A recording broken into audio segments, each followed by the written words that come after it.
Gold trading near record highs again today. The price of spot gold is only about $40 down from the record we saw a few weeks ago. There is a look at the most traded gold futures. Spot gold got to a record high on October 20th of 4,356. And spot gold right now is above 4,300. Let's get more from Tom Winmill, portfolio manager at Midas Funds. Thanks very much indeed for joining us, Tom.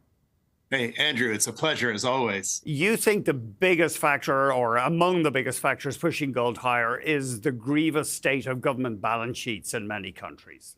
Oh, absolutely. You know, there's a lot of news about the geopolitical events, and yes, they do push the gold price around in the short term.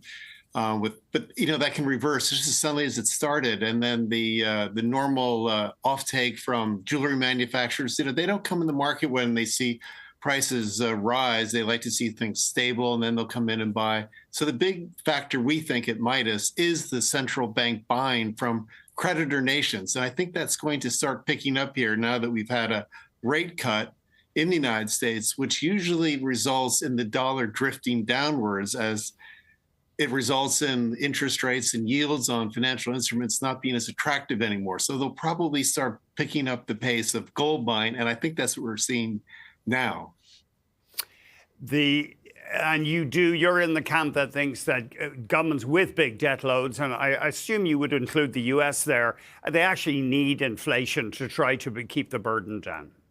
Oh, right. I mean, what they want to do is pay these enormous debts, over $35 trillion in public debt, down in cheaper dollars. And the way to do that is just to keep making more. You know, the amount of dollars in circulation is up almost a third since the depths of the COVID crisis. There's just a huge amount of dollars sloshing around in the system. And when you have that much, they just devalue.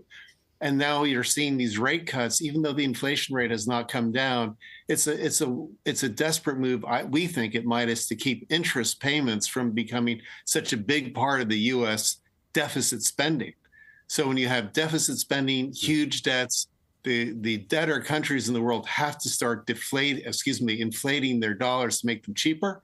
And the creditor countries in the world are saying, wait a second, let's reallocate more of our assets to gold and other precious metals to preserve the value of their foreign currency, their foreign reserves, as you will. So we think we'll see these debtor nations try to get out from under, and creditor nations moving away from those debt instruments into gold. And I think that's a long-term trend.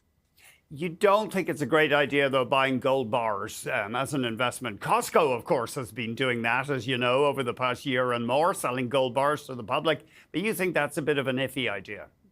Well, Costco is a very savvy retailer. So in that trade, I think you want to be a seller. And the reason for that, Andrew, is because spreads are not really understood that well when you're talking about gold. Some of these spreads in the retail world can be 10%. So you need almost a 11% gain just to get back to even. Much better we think, for retail investors, a regular investor, to own the stocks of really well-managed gold mining companies, because they have gold in the ground. They have gold in the process. They have gold everywhere, more than they can mine typically in a good gold mining company for 10 years. So buy the gold mining companies if you want to own gold, and then you get the upside of return on equity, because buying bullion is a negative return on equity, meaning there's an expense in just the insurance, shipping, costs, all that, even before you start talking about spreads. So you guys have the Midas Discovery Fund, and I noticed Agnico Eagle is a big weighting as of October 31st. It was about 13%. That's a Canadian darling, of course. It's a Canadian darling, and it's been that way for decades. You know, they've been paying dividends for over 40 years. I think it's the best management team out there, and the current management is really a favorite of mine because they talk about per share returns. You're a shareholder. You want your shares to become more valuable. A lot of mining teams really are talking about making the whole company more valuable, and that's fine. But that often means the issuance of lots of more shares. So an individual shareholder gets diluted. Agnico is buying back shares. They pay a dividend. Top management team focused on per share returns. And even in the euphoric days that we're seeing now in the gold mining crisis, gold mining explosion upward, they are focused on cost control. They're a real terrific group. I'm just looking at the top holdings as of October 31st. I'm interested to see neither Newmont or Barrick. And in fairness to you guys, I mean, you've got some lesser known names in there, DPM Metals, substantial company, but not among the giants or New Gold. So you're not just buying the index, I notice. But Barrick or Barrick Mining or Newmont not making the cut in the top holdings anyway.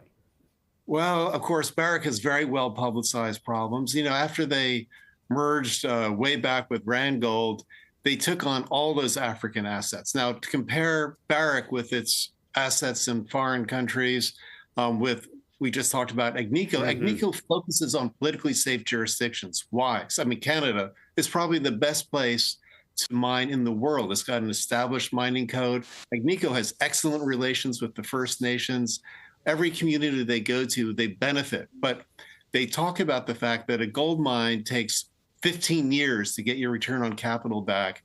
In many of these jurisdictions that Newmont is in and Barrick is in, just when they start to get the returns on capital, the local government takes over. And Barrick has had a horrible time in Mali and places like that. Let's stay away from far-flung companies with multiple time zones, lots of political risk, and let's stick with the really the blue red and blue blood company like Agnico. Tom, thank you very much. Tom Winmill, Portfolio Manager at Midas Funds.